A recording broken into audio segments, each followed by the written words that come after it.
3, 2, 1. Olá, bom dia, queridos alunos. Aqui quem fala é o professor Tiago Maia, da disciplina Sociologia. Essas aulas vão ser referentes às turmas do primeiro ano do ensino médio. E nós vamos começar com um assunto de revisão. Por quê? Porque como nossos alunos ficaram muito tempo parados, em virtude da questão da pandemia, né? E como o governador do estado, né, do Pará, decidiu, né, que as aulas vão continuar sendo de forma remota, ou seja, online, né, pela internet, se teve a necessidade de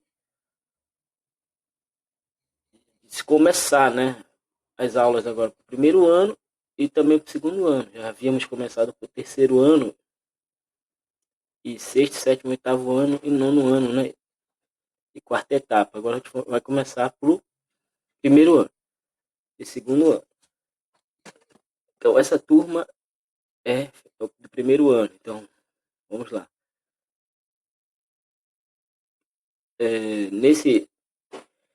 Nesses primeiros assuntos a gente vai ver uma revisão sobre o que a gente passou no início do primeiro bimestre, em virtude da questão de vocês alunos terem ficado muito tempo parados, né? Então é necessário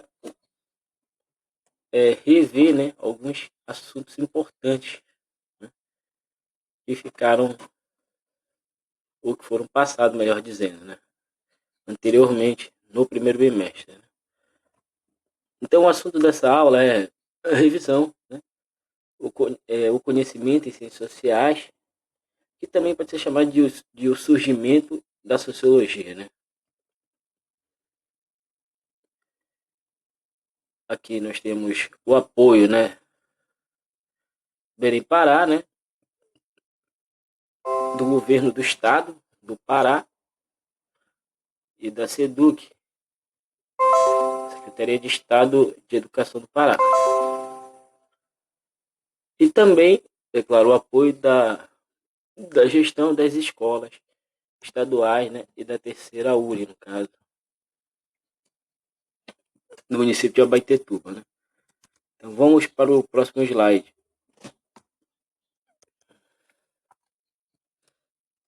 A sociologia é uma ciência que compõe as ciências sociais.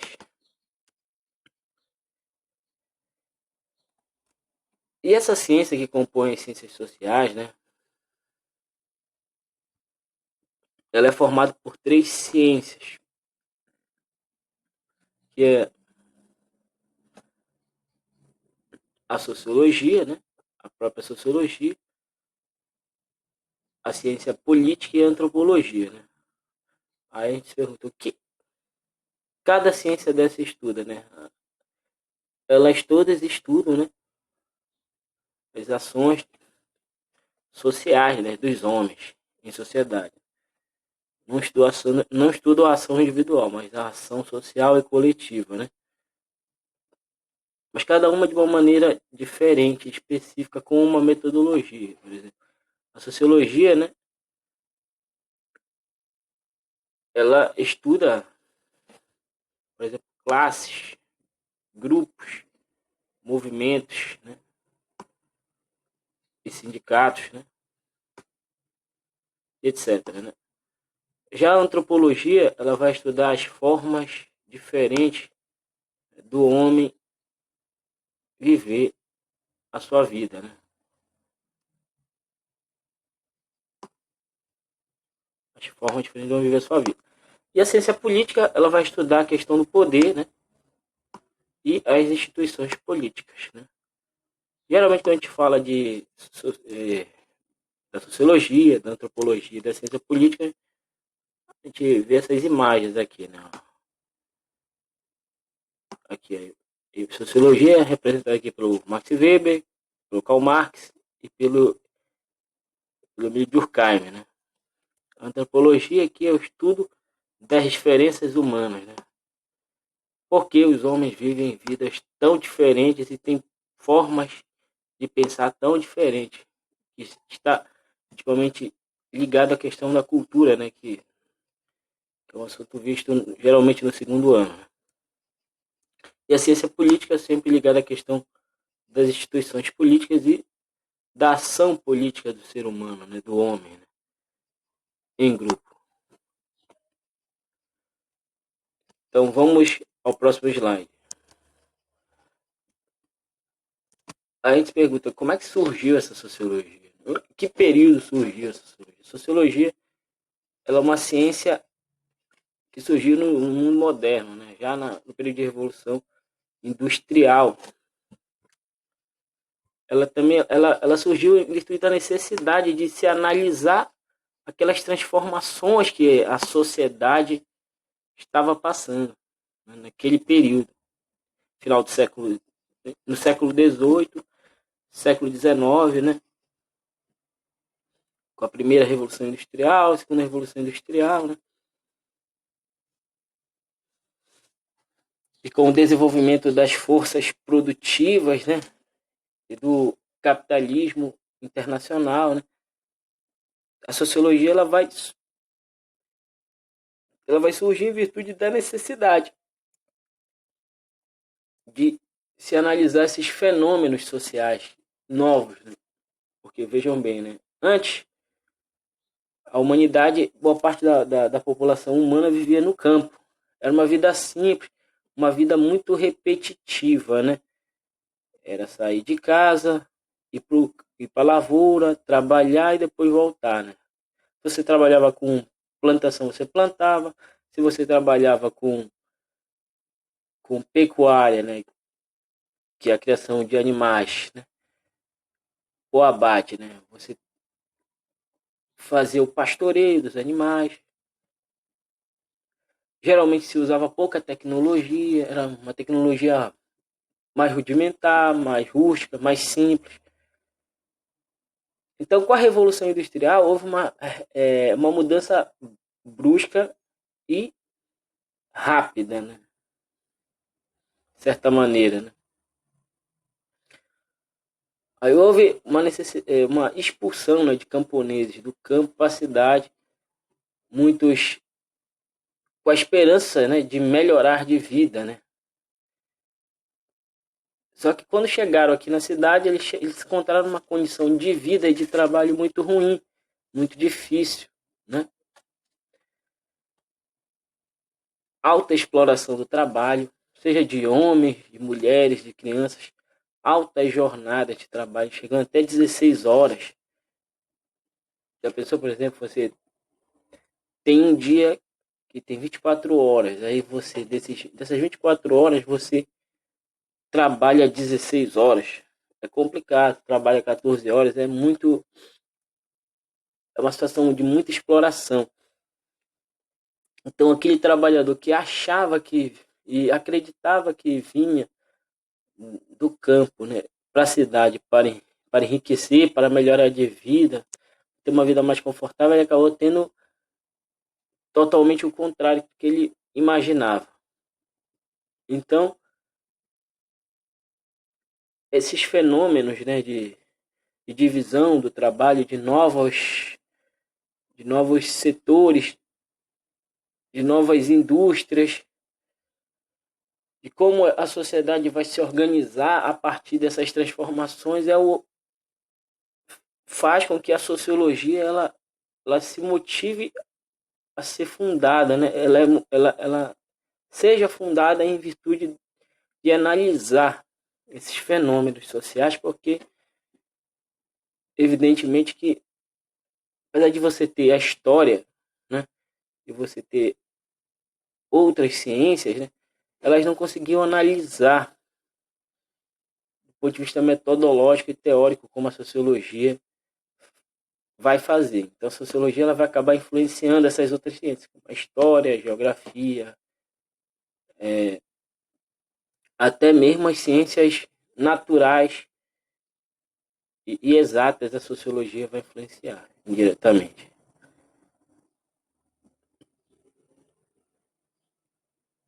E quem são os principais autores da sociologia? Que a gente chama de clássicos, né? Por que a gente chama de clássicos? Porque o que é um clássico? O clássico é quando você tem uma obra, pode ser um livro, pode ser uma música, pode ser até mesmo uma pessoa, né? Que ela serve de referência para as demais. Ela serve de orientação, né? Ela serve como um elemento de aprendizado, né? De orientação, que as pessoas valorizam e seguem, né?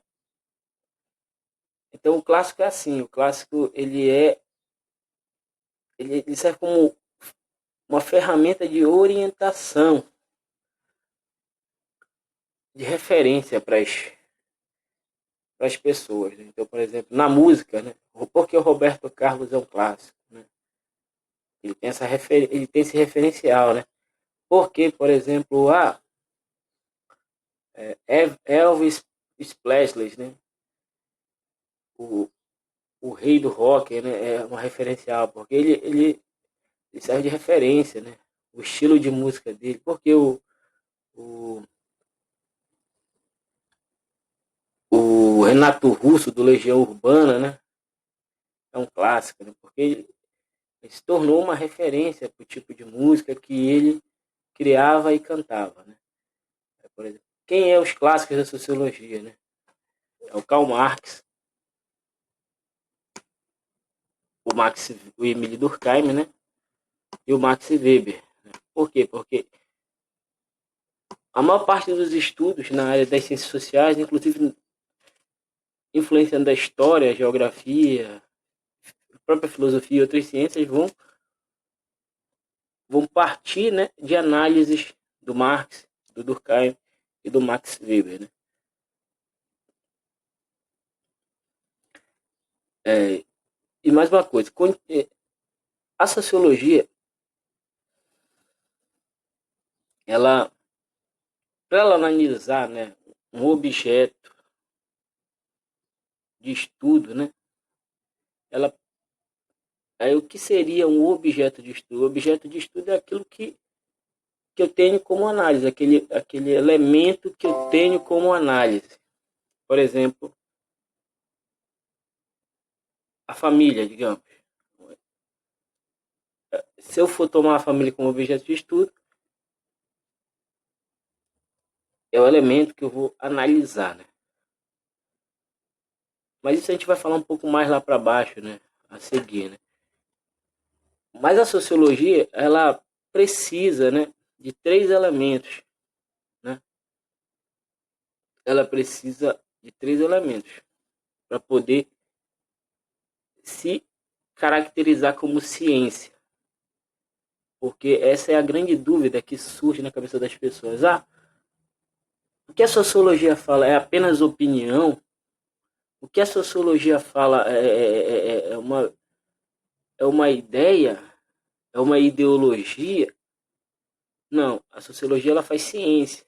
E como ela se diferencia de opinião, de ideias, melhor dizendo, de ideologia, né? Como é que ela se diferencia das ideologias? É porque ela utiliza três elementos. Né? Ela utiliza um objeto de pesquisa, né? Ela utiliza um método e o conceito. Né?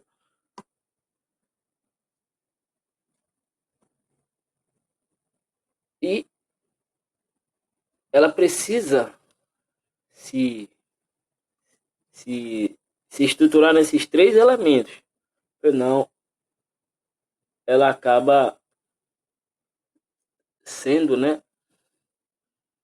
desqualificada do mundo da ciência. Se ela falhar e não usar esses três elementos básicos.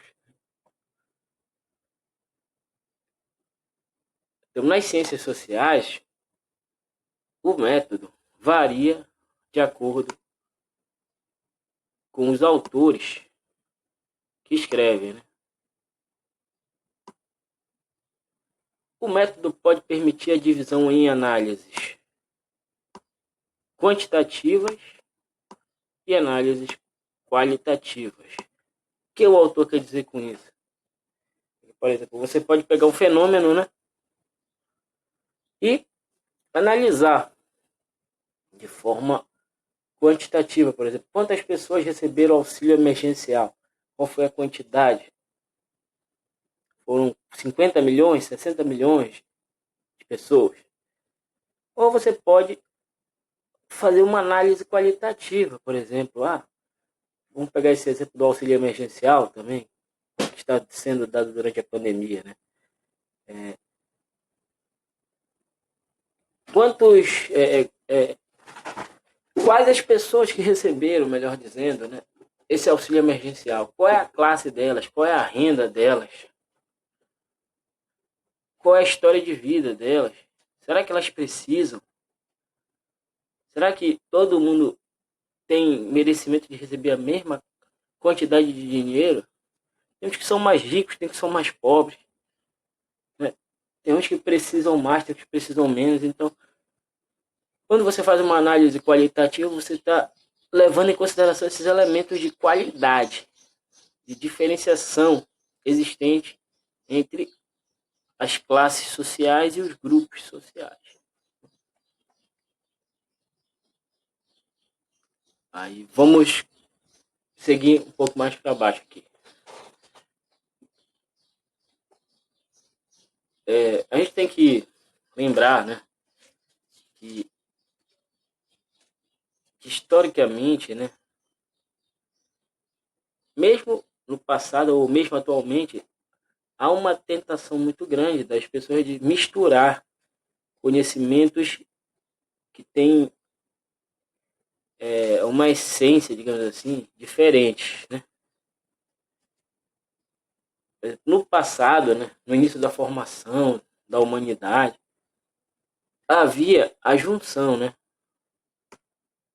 de conhecimentos relacionados à filosofia, à religião, o senso comum e o pensamento racional.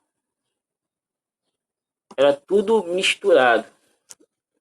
Então, por exemplo, o ser humano confundia, né, o que era um mito, o que era uma opinião, o que era uma crença baseada na religião e o que era realmente uma crença racional, um pensamento racional que era fruto de um teste e comprovação de uma tese, de uma teoria, né?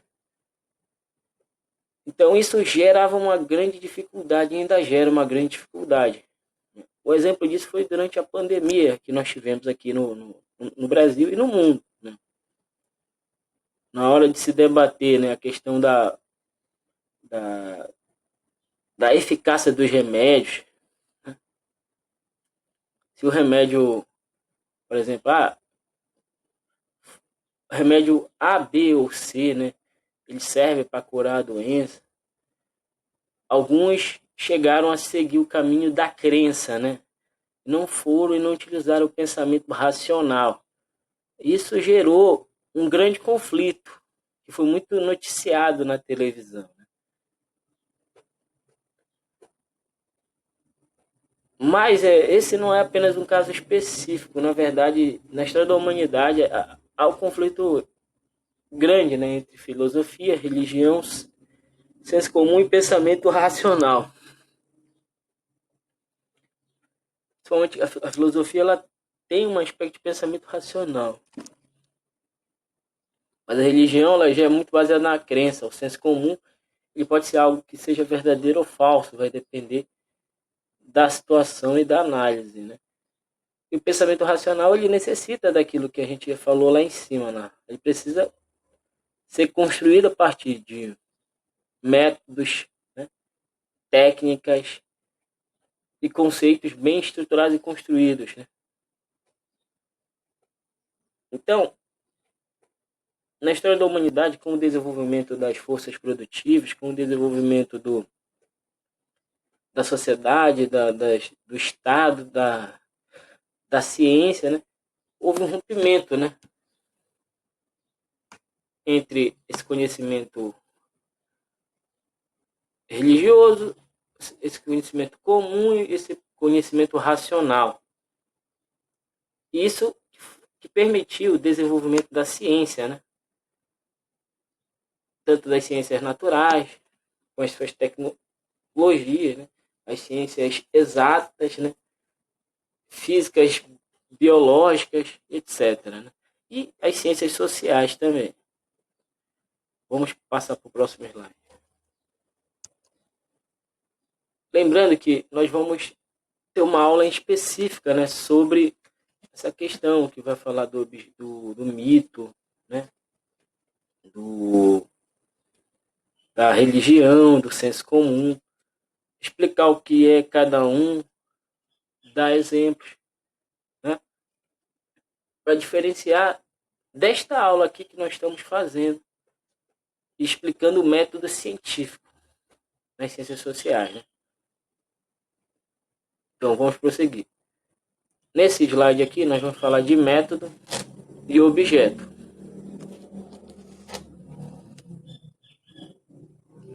Aqui, o que é o objeto? O que é o objeto de pesquisa? O objeto de pesquisa, como já havia dito, é o elemento que eu estudo, né? Eu dei um exemplo aqui, ó, a família tradicional, né? Classe social, o partido, religião, e etc. Eu posso ter vários objetos de estudo nas ciências sociais. Toda e qualquer ação coletiva ou social pode ser objeto de estudo das ciências sociais. Né? E o que é o método? O método é procedimento que adoto, onde defino formas de fazer a pesquisa.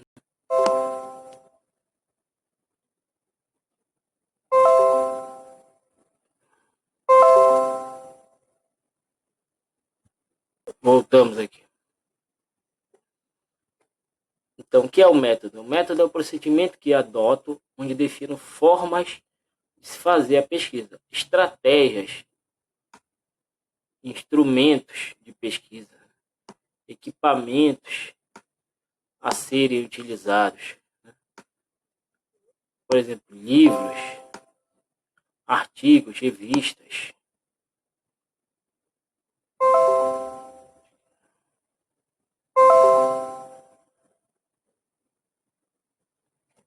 Etc. Então, o método é o procedimento, as estratégias, os instrumentos que eu posso utilizar, né? Incluindo os equipamentos, etc. Posso, por exemplo, utilizar questionários, observar comportamentos com perguntas subjetivas e objetivas. Por exemplo, posso fazer um questionário perguntando questões relacionadas à questão do trabalho, à questão da educação, a questão do como aquele sujeito vê um determinado comportamento, por exemplo, pesquisas de opinião, né? Nós estamos no período eleitoral. Quantos desejam votar no candidato A e quantos desejam votar no candidato B ou C? Qual o partido mais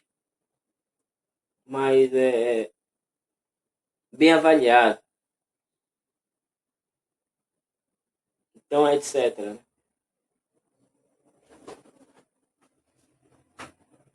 Então, uma coisa importante do método é isso aqui, ó, delimitar, né, a interpretação.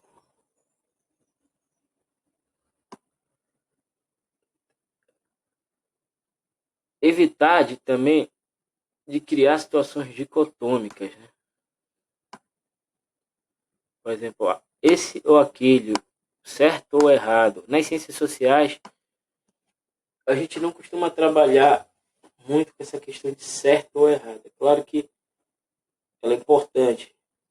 A gente precisa evitar isso porque senão a gente acaba, às vezes, não enxergando, né, o objeto de pesquisa como ele é, porque a gente fica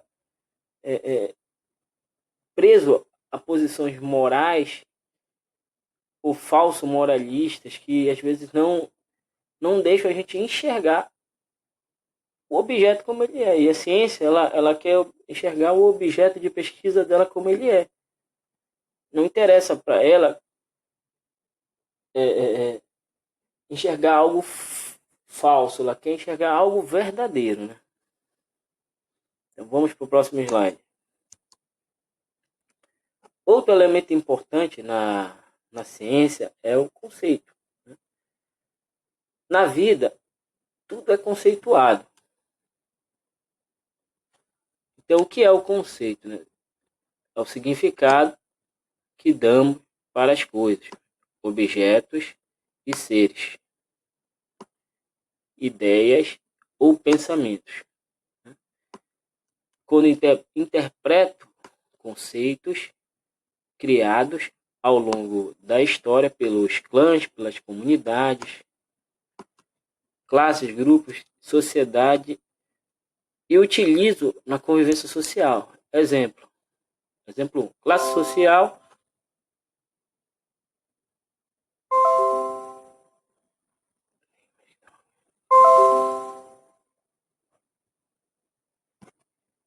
Voltando aqui. Classe social é formada por pessoas que possuem características ou bens em comum.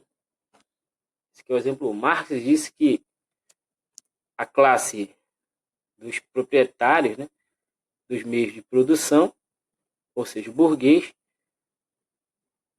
é um tipo de classe social. Né? Por que ela é um tipo de classe social? Porque ela tem características em comum, como, por exemplo, renda, um estilo de vida. Por exemplo. Já o proletariado, aquele que vende, né, a sua força de trabalho, é uma outra classe social. Por quê? Porque possui características em comum entre si. Qual é a característica que diferencia o proletariado do burguês? É a questão de possuir ou não propriedade. Então, por exemplo, você identifica isso claramente. Quando ele fala de propriedade, ele está falando da propriedade dos meios de produção, que hoje a gente conhece como empresas, né? As empresas. Né? Mas, por exemplo, o que caracteriza uma semelhança entre empresários? É claro que, por exemplo, existem diferenças de renda e poder entre os empresários. Tem empresários mais poderosos, mais ricos, tem empresários menos poderosos, mais pobres, né? Mas o que caracteriza eles? O que torna eles uma coisa só, um elemento. Qual é o elemento em comum entre eles? É o controle, a posse sobre a propriedade dos meios de produção. Já o proletariado, é claro que existem trabalhadores, né? Ou seja, proletariados, né? Com rendas diferentes, com estilos de vida diferentes. Por exemplo, você tem assalariados que chegam a ganhar 10 mil reais, tem carros importados, e tem assalariados que ganham um salário mínimo, mil e pouco reais. Então, aí tu pergunta, esse fulano não era para ser de uma classe diferente, esse fulano que ganha 1.045, daquele que ganha lá 10 mil reais?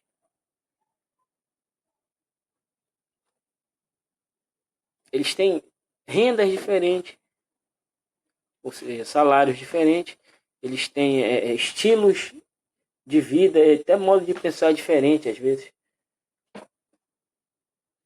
Porque eles pertencem à mesma classe social. Por quê? Porque eles não possuem a propriedade.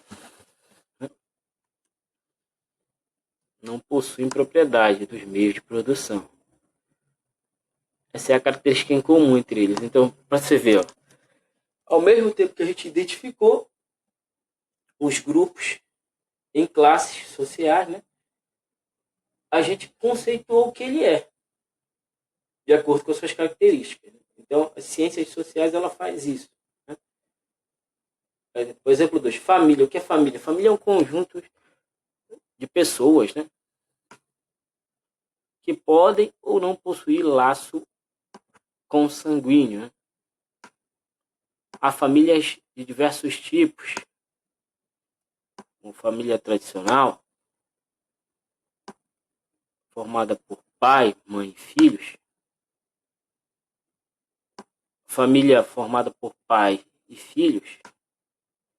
Família formada por mãe e filhos. Tem aquelas famílias chamadas mães solteiras, né? As famílias com as mães solteiras, os pais solteiros.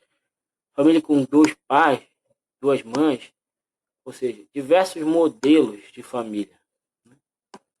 Então, quando eu falo isso, eu estou não só definindo o grupo, né, de estudo, ou seja, o meu objeto de pesquisa, mas também eu estou conceituando ele, caracterizando ele, diferenciando ele dos outros grupos. Eu estou enxergando as suas características diferentes, peculiares. Então, se eu me deixar dominar pelo que a gente vai chamar de preconceitos, pré-noções, né, eu vou deixar de enxergar esses elementos diferenciadores, né, e vou querer homogeneizar um conceito que é diferente. Vou querer estar criando no mundo real algo que não existe, né? Por quê? Porque eu não vou estar analisando o mundo real como ele é, eu vou estar querendo transpor a minha opinião, né? E a minha visão de mundo para aquele mundo real. Então, se a gente é influenciado por esses preconceitos e pré-noções, a gente não vai enxergar, por exemplo, essas diferenças que ocorrem, por exemplo, na família. Tem diversos tipos de família, né? Então, as ciências sociais precisam que, que esse aluno, né, que esse pesquisador, melhor dizendo, ele tente uma neutralidade axiológica, uma neutralidade. Porque é difícil chegar numa neutralidade nas ciências sociais, é difícil. Mas a gente tem que tentar ao máximo se aproximar dessa neutralidade. Porque senão a gente não vai estar fazendo ciência. Então vamos ao próximo slide. As ciências sociais, elas costumam trabalhar muito com o que a gente chama de pensamento crítico. Então tudo isso que a gente está fazendo aqui, né, refletindo sobre essas questões, é o que a gente chama de pensamento crítico, né? Para pensar de forma crítica, para ter o pensamento crítico, nós precisamos nos livrarmos, né, dos nossos preconceitos, das nossas pré-noções. Né? Aí vem a pergunta: o que seria preconceito e o que seria pré-noção? Aí que tem um conceito básico. Um preconceito é um conceito artificial na qual eu não investiguei as características daquele objeto com profundidade. Deixei-me levar nessa análise por convicções e pelos aprendizados adquiridos pelo senso comum, ou seja, pelo aprendizado adquirido no dia a dia.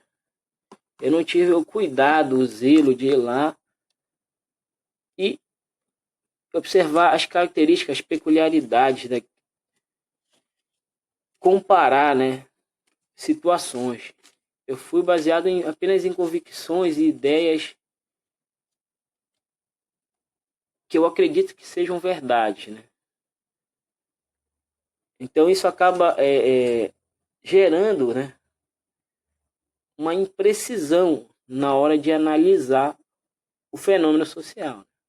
você pode estar cometendo um erro de análise. Como exemplo, eu coloquei esse exemplo aqui, né? Todo político é ladrão, né? Na atualidade, nós tivemos muitas investigações sobre corrupção, Operação Lava Jato, aqui no Brasil, etc, né? Então acaba passando aquela ideia de que todo político é ladrão. Inclusive, essa é uma frase dita até por pessoas respeitadas, intelectuais, famílias influentes, né? Mas se a gente for fazer uma análise, será que tem político ladrão? Com certeza tem, deve ter. Mas será que todos são ladrão? Nem todos, provavelmente. Então eu posso estar cometendo uma, uma imprecisão na análise, né? Então essa imprecisão geralmente ela é causada por uma generalização. Quando eu generalizo a adjetivação, né? Ignorando os políticos honestos, né? Eu não divulgo a ação deles, expondo apenas a visão negativa, né? Ou seja, eu me deixo dominar pelo pessimismo, né? Na hora de analisar o fenômeno social. Então, jamais você pode deixar isso acontecer como pesquisador, se deixar levar pelo pessimismo. Às vezes o mundo ele é ruim, ele tem características negativas, difíceis, né? Que às vezes a gente não consegue se adaptar a elas. Mas o mundo é diverso. Os grupos humanos são diversos. Então a gente tem que tentar, às vezes, enxergar o ponto de vista do outro, não apenas o nosso ponto de vista, né? Como cientista. Então vamos prosseguir, né? Aqui, ó, embaixo nós temos o conceito de pré-noções, né? O que é uma pré-noção? É uma noção prévia, ou preliminar sobre algo ou alguma coisa, ou seja, é uma visão não aprofundada, né? Aqui embaixo estou dando um exemplo, né? A família do meu vizinho, vamos voltar lá. A família do meu vizinho, aqui, a família do meu vizinho é perfeita nas redes sociais. Eles mostram um padrão de vida rico, uma harmonia e sincronia. Porém, quando eu for investigando profundamente, o marido é brigado com a esposa, os filhos não se falam. Ou seja, por exemplo, tem gente que posta no Facebook, no WhatsApp, nas redes sociais, né? Ou mesmo na vida real, uma vida social que não tem, objetos de valor que não tem, né? Um estilo de vida que não tem. Aí às vezes ela te faz acreditar que aquilo é verdade. Então, esse te fazer acreditar é a pré-noção que ela está te dando, que ela construiu para ti sobre ela. Porém, quando tu vai investigar a fundo, né? Quando tu se livra dessa pré-noção, desses preconceitos, né?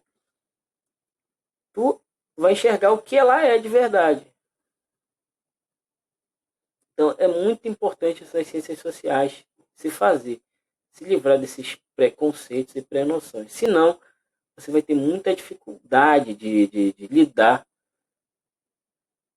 com a análise do fenômeno social. E vai fazer um estudo enviesado e com muitos erros.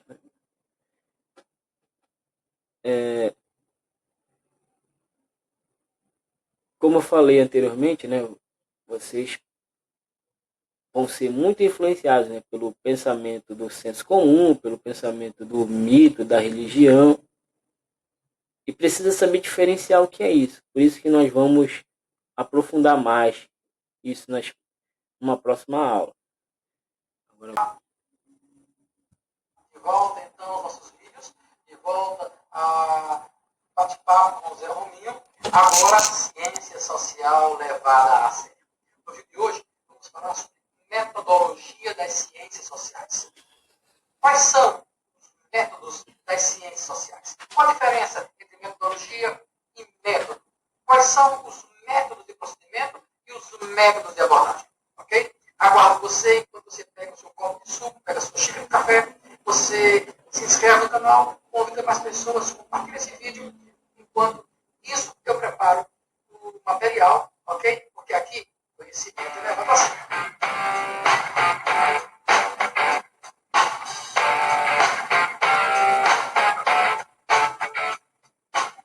Ótimo!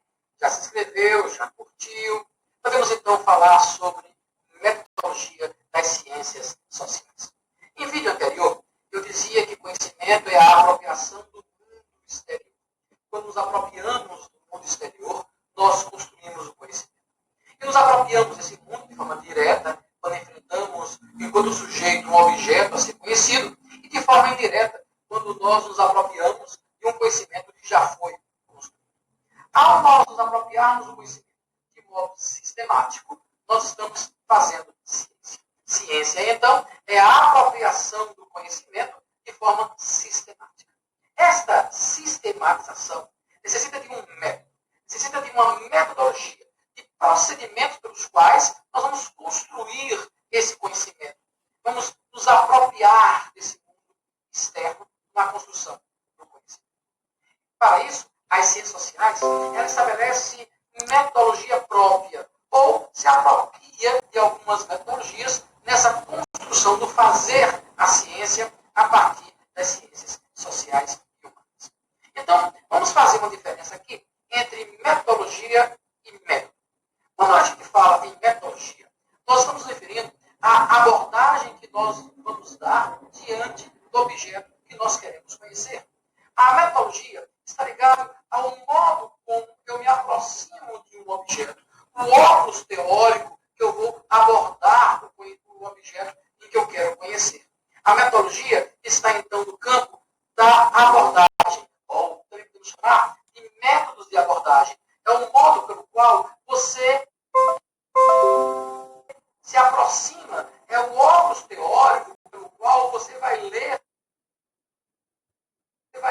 as informações que o objeto vai dar a você. Então, nós podemos pensar, de modo geral, em alguns métodos de abordagem, de uma metodologia que as ciências sociais utilizam. Podemos falar do método dialético, na abordagem dialética. Podemos falar numa abordagem dedutiva ou indutiva, na abordagem hipotético-dedutiva, na abordagem fenomenológica. São métodos de abordagem. Métodos de abordagem utilizados nas ciências sociais. Quando nos referimos a método, aí nós estamos diretamente ligados ao procedimento, ao meio pelo qual nós vamos obter as informações desse objeto para construir o nosso conhecimento. O método é o meio pelo qual eu vou obter as informações para ler com os olhos e os óculos teóricos que a metodologia, então, me traz para que assim eu faça. E aí, as ciências sociais, ela se apropria de alguns métodos que são clássicos das ciências sociais. O método histórico, podemos pensar no método estatístico, no método do funcionalismo, podemos pensar também na abordagem tipológica do pensamento weberiano, uma abordagem positivista, mais ligada à ideia de Durkheim. Então, nós temos alguns métodos, meios pelos quais nós abordamos o objeto que nós queremos conhecer. Esses métodos, atrelados a uma metodologia, a uma abordagem teórica, vai nos fazer compreender e construir o nosso conhecimento. Mas, para que eu possa aplicar esses métodos, eu preciso, então, usar algumas técnicas. E a técnica é exatamente a forma pelo qual eu vou obter obter o conhecimento, obter as informações que o objeto tem a me dar. Nas ciências sociais, nós utilizamos algumas técnicas específicas, como, por exemplo, a entrevista, a observação participante, a observação direta, a etnografia. São técnicas para coletar os dados ou coletar as informações para nós aplicarmos um método específico para podermos, de fato, conhecer. Metodologia, método e técnica. Esses elementos constroem a ciência social. Esses elementos permitem com que nós possamos compreender o mundo que está externo a nós e compreender como se dá as relações humanas e sociais desse mundo externo. Compreender, então, essas relações, compreender como é que os homens e as mulheres se posicionam no mundo externo é objeto de estudo das ciências sociais. E aí, eu quero convidar você a pensar comigo em alguns desses elementos próprios das ciências sociais. Eu quero convidar você a pensar sobre o ser de relação, a nossa condição de homens e mulheres que se relacionam com outros homens e mulheres. Quero convidar você a pensar na família como espaço de relação, a pensar na norma, no direito, na sociedade como um todo, como objeto de estudo, como meio também de nos relacionarmos. Ok? Então, quero convidar você a continuar esses vídeos, porque aqui conhecimento é levado a sério. Ok? Aproveite, curta o canal, se inscreva no canal, porque nós vamos continuar com os nossos bate-papos, vamos continuar levando a sério o conhecimento. Obrigado. Até a próxima.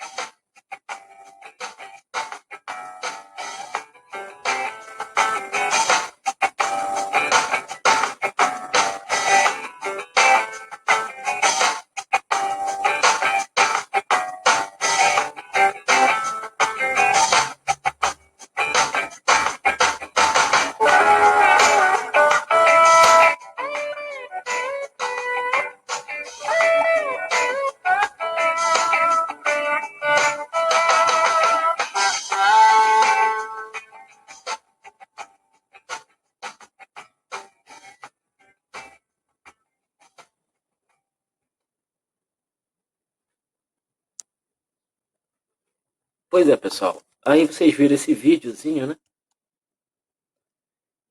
Que fala sobre essa questão da diferença entre o método e metodologia, né? O método é o estudo, a metodologia, melhor dizendo, é o estudo dos métodos, né? E o método é o procedimento que eu utilizo, né? É como ele falou, de vários métodos, método histórico, método indutivo, dedutivo, método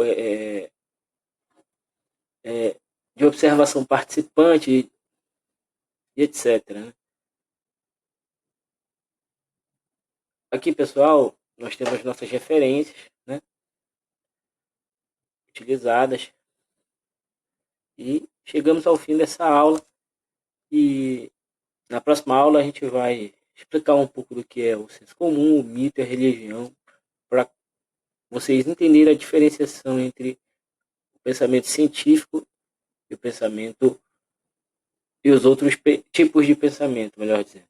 A diferença entre o pensamento científico e os outros tipos de pensamento. Agradeço a todos, um bom dia e até a próxima aula.